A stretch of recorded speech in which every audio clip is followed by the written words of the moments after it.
Fala pessoal, beleza? Tudo bem com vocês? Sou Giovanni aqui dando sequência então ao estudo aí do desenvolvimento humano. Nós, na aula anterior, falamos do sistema endócrino. Falamos de uma maneira geral e agora nessa aula a gente começa um aprofundamento ali em algumas estruturas importantes. Então vem comigo e vamos dar uma olhada então no sistema endócrino. Você sabe que crina significa secreção. Endo quer dizer dentro. Sistema endócrino, então, a gente está falando de glândulas que secretam hormônios diretamente no sangue. E nós temos a hipófise. Lembra da hipófise? A adenohipófise, a neurohipófise. Você tem a hipófise, uma glândulazinha, né? Conforme eu estou olhando para lá, né? Então é como se eu tivesse aqui então a adenohipófise em vermelho, chamo de hipófise anterior. E ela produz alguns hormônios, como o hormônio do crescimento, o hormônio folículo estimulante, o FSH, o LH, que são hormônios que vão controlar gônadas, como testículos e ovários. Temos o hormônio TSH, que vai regular ali o funcionamento da tireoide, que é uma glândula que fica aqui no pescoço. Temos o ACTH, que é o adrenocorticotrófico, que controla as adrenais. Temos ainda, né, a prolactina, que está relacionada à produção de leite. Então veja que são hormônios importantes produzidos ali pela adenohipófise. Então vamos falar um pouquinho mais da adenohipófise. A adenohipófise, ela produz então hormônios e libera esses hormônios. O hormônio do crescimento, ele é chamado de GH ou SH ou ainda STH. Por que é chamado de GH, SH, né? Ou STH? Porque é um hormônio somatotrófico. A palavra trófos quer dizer alimento. Ele é um hormônio que vai alimentar o meu corpo. Soma quer dizer corpo. É um hormônio que vai agir no meu corpo. O hormônio do crescimento, gente, ele não garante só o seu crescimento. Ele garante também o desenvolvimento muscular. Por isso que muitos halterofilistas fazem uso, né? Importante que faça isso com acompanhamento médico, desses hormônios de crescimento para desenvolvimento de músculos. Agora, vamos pensar de modo natural, né? Pode ser que uma pessoa produza esses hormônios naturalmente demais, ou pode ser que uma pessoa produza esses hormônios em deficiência. Então, vamos entender o que acontece se uma criança tiver uma produção pequena de hormônio de crescimento. Faz sentido para você dizer que ela não vai crescer, né? Faz sentido dizer, então, que nós teremos uma situação aqui, que aparece uma situação de nanismo. Certo? Então, crianças que não crescem acabam, né? Pode ser um nanismo genético, mas nesse caso a gente está falando de um nanismo hormonal, que é possível você, inclusive, resolver o problema fazendo o uso do hormônio do crescimento. Então, talvez você que está me assistindo, você vai falar assim, meu primo aplica uma injeção de GH para que ele possa crescer. Verdade, muitas crianças na infância, às vezes, precisam fazer uso desse hormônio do crescimento para que ela possa crescer. Então, por isso que quando vai ao pediatra, o médico, ele faz o acompanhamento do crescimento da criança. Se ele percebe que o crescimento da criança está muito lento, ele pode pedir para fazer uso desse hormônio do crescimento. Então, a deficiência na infância provoca nanismo, o excesso na infância provoca o quê? O contrário, né? O gigantismo. Então, crianças que produziram muito GH na infância são crianças que, né, vão crescer muito. Então, quando chega aquele adulto que tem lá 2,8 m, 2,10 m, são os famosos aí jogadores de basquete, né? E nós temos o excesso no adulto. Imagina eu já adulto produzindo excesso de GH. Eu já cresci, eu não vou crescer mais. Mas ocorre que um crescimento nas extremidades. Então, a minha mão pode crescer, o pé pode crescer, então estruturas ósseas podem crescer. A língua pode aumentar muito de tamanho. Então você tem aqui o excesso no adulto provoca o que nós chamamos de acromegalia. O que é a acromegalia? É quando os pés crescem demais, quando as mãos crescem demais. Então nesse caso nós falamos de acromegalia no adulto. Beleza? Olha só uma curva importante que mostra a secreção do hormônio do crescimento de maneira natural. Então, quando a criança nasce, vai aumentando a produção do hormônio do crescimento. Quando chega na fase da puberdade, por isso que quando está na puberdade, a criança dá aquela esticada, né? Porque na puberdade tem um pico ali de hormônio do crescimento e esse hormônio ele age alongando ossos e cartilagens.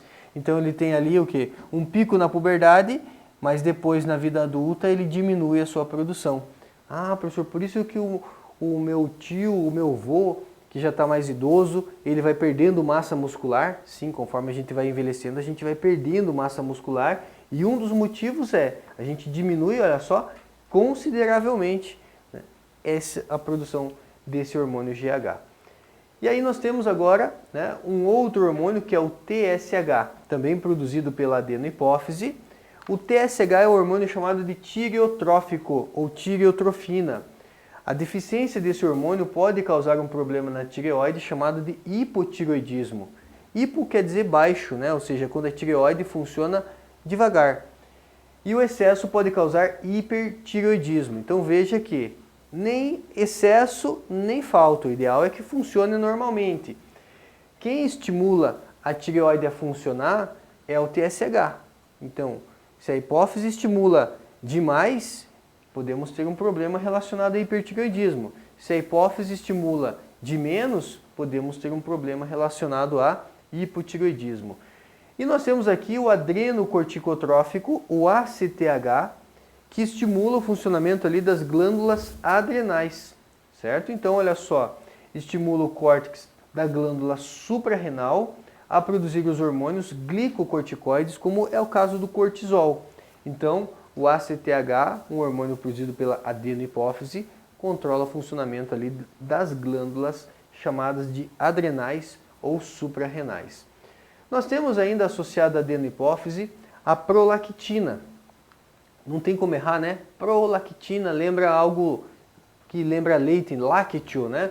Que lembra leite. Então, prolactina é um hormônio que vai agir nas glândulas mamárias para a produção do leite. Isso nas mulheres. Nos homens ela tem uma função, né, desconhecida. Então, prolactina, a produção de leite. Um hormônio que é gonadotrófico, o hormônio FSH. O hormônio FSH, no homem, ele estimula a produção de espermatozoide. Olha só que tem uma dica para você. FSH. O FSH é responsável por estimular os testículos a produzirem espermatozoide, né? Espermatozoide. E na mulher, o FSH, ele estimula o crescimento de folículos ovarianos, auxiliando no processo lá do ciclo ovariano, do ciclo menstrual. Então promove o desenvolvimento do folículo ovariano e estimula o ovário a produzir um hormônio importante para as mulheres, que é o estrógeno. Veja, quando a gente fala da testosterona, a testosterona é um hormônio masculino importante, né? O estrógeno é um hormônio feminino importante. Então, daí a produção de estrógeno também regulada pela hipófise. E aí nós temos agora, ainda falando da adenohipófise, nós temos aqui o hormônio LH. O LH é o hormônio luteinizante. Esse hormônio luteinizante no homem, ele vai estimular ali células de Leydig a produzir testosterona. Então nós temos o estímulo dos testículos para a produção de testosterona. E na mulher, o hormônio luteinizante é esse hormônio luteinizante que vai ser responsável pela ovulação. No dia que a menina está fértil, é o dia que ela teve um pico de LH. E aí ela ovula. Então, estimula a ovulação e o desenvolvimento do corpo lúteo ou corpo amarelo. O corpo lúteo ou corpo amarelo é o que resta do folículo. Então, imagine a mulher ovulando e o que resta do folículo a gente chama de corpo lúteo ou corpo amarelo. Falamos de adenohipófise. Vamos falar um pouquinho agora da neurohipófise. A neurohipófise você já sabe, ela não produz hormônios, mas ela recebe os hormônios do hipotálamo, recebe o ADH e a ocitocina. Então a neurohipófise armazena e libera dois hormônios produzidos pelo hipotálamo.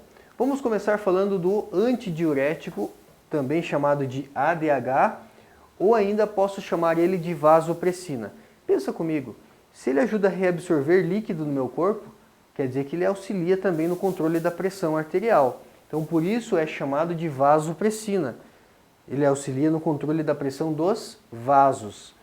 Então estimula a reabsorção de água nos rins e a sua deficiência pode causar um tipo de diabetes, é chamado de diabetes insípidos. Talvez você nunca ouviu falar nesse tipo de diabetes, não é mesmo? Você vai falar assim, professor, já ouvi falar em diabetes mellitus, diabetes insípidos nunca ouvi falar. Diabetes insípidos é quando a pessoa ela tem deficiência na produção desse hormônio. Imagina o seguinte, se o ADH é um hormônio que ajuda a reabsorver água nos meus rins, o que acontece com uma pessoa que não tem o ADH? Ah, professor, vai fazer muito xixi.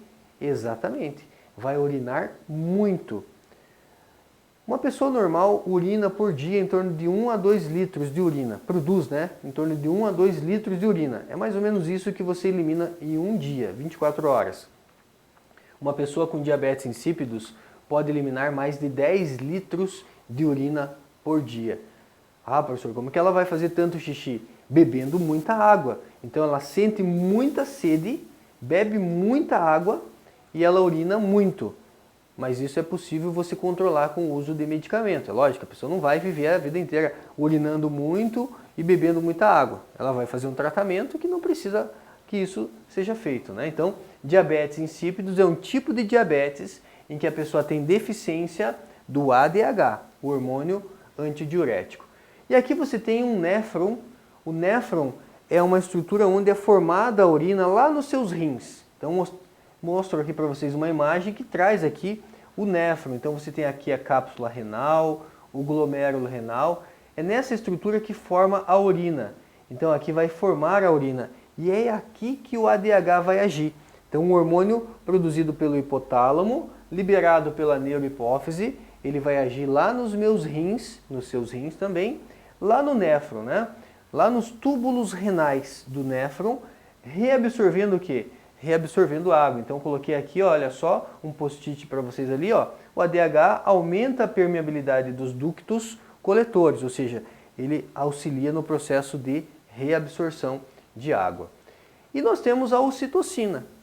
A ocitocina também produzida pelo hipotálamo e liberada aí então pela neurohipófise, promove contrações no útero. No momento do parto é importante que a mulher tenha contrações do útero para auxiliar na liberação ali da criança num parto normal. Então temos a produção de ocitocina, importante para contrações do útero no momento do parto. A ocitocina também é importante para a ejeção, ou seja, pela liberação do leite.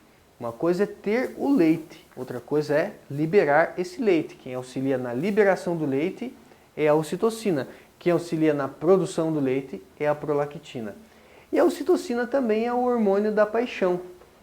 Quando você fica apaixonado, quando você fica apaixonado, você fica meio bobo, não fica? Talvez aquele teu amigo que se apaixonou, você fala assim, nossa, o fulano lá tá meio bobo. Por quê? A gente fica bobo quando está apaixonado, porque a ocitocina, ela é o hormônio da paixão. Ela deixa a gente meio bobo, meio retardado, né, por conta desse momento em que a gente fica apaixonado. Então tá aí um hormônio importante, a ocitocina. Aqui eu trouxe uma imagem para que você veja, né, que a ocitocina ela vai agindo ali no colo do útero para que essa mulher possa então ir liberando essa criança, vai medindo a taxa de dilatação, né? Como que o médico sabe na hora que a criança vai nascer? Porque ele vai medindo ali a dilatação. A dilatação está com 2 centímetros, está com 6 centímetros. Quando chega em 10 centímetros, opa, vai nascer, né? Então, dilatação ali do colo do útero com 10 centímetros, está no momento aí, então, do parto. E aí nós temos o quê? Questões importantes para que a gente possa fechar com chave de ouro aí. Uma questão aqui adaptada, o aumento da perda de água por transpiração tem como principal consequência. Então, aumentei a perda de água por transpiração. Acontece o quê? Um aumento da produção de ADH, visando diminuir a produção de urina? Exatamente isso.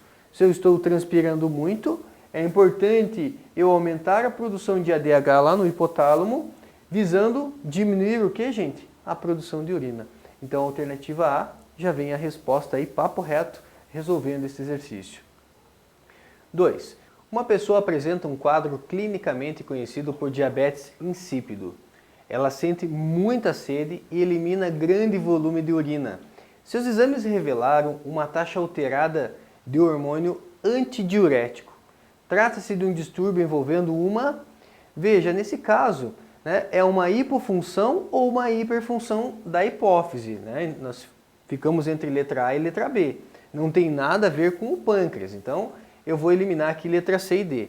Mas eu falei para vocês que a diabetes insípidos é quando o indivíduo ele tem deficiência na produção do ADH.